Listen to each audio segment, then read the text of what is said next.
to do. The money had been a complete surprise. Their father, who had died suddenly the month before, had always pleaded poverty. They'd not expected to inherit anything, and had thought themselves worse off than their mother had once been. When a German had offered to buy their small stake in the Cameron trading post, the girls had gladly accepted the pittance he'd been willing to pay, especially after the deaths of William and Nell McBride and their children. Then fortune finally smiled on the Camerons. While cleaning the one-room trading post for the new owner, Constance had accidentally hit her head on the counter edge when she rose from the floor. A secret drawer had slid open, and inside was 800 British pounds. Where it had come from, they didn't know. Perhaps their mother had had a dowry, and their parents had saved it for them. Considering the bitter man their father had become, it wasn't likely. However, this money gave them possibilities.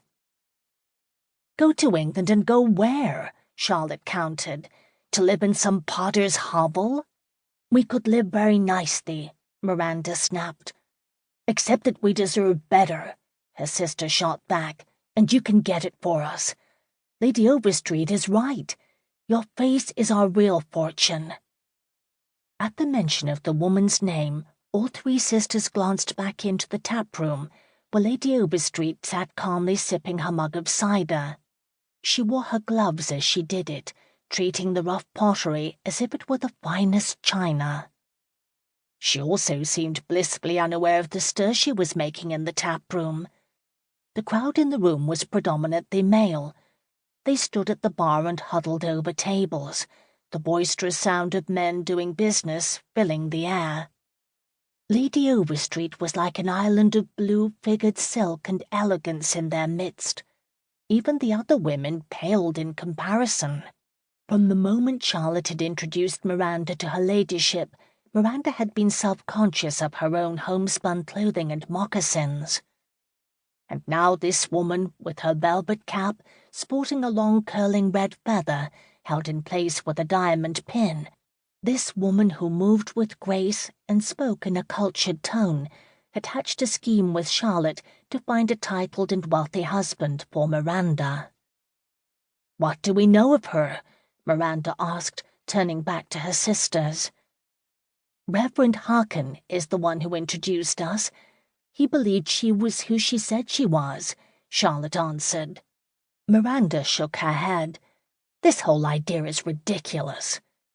Charlotte made an irritated sound. "Why are you always so pessimistic about my ideas? This one could work. Mother taught us what we needed to know.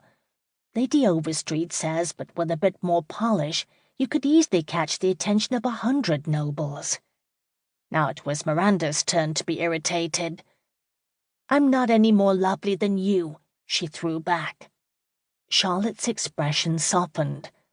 "My dear sister, you are. There is something about you that men like.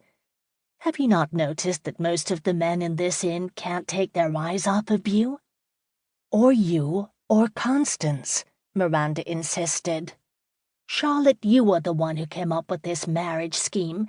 You should go. I don't have your courage or Constance's sweetness." Charlotte's eyes hardened with determination. "I would go if I had half as good a chance as you of marrying the right sort of man. I don't want you to marry just anyone, Miranda. He must have a title. It's up to us to earn back what should have been ours in the beginning." "I don't want to marry."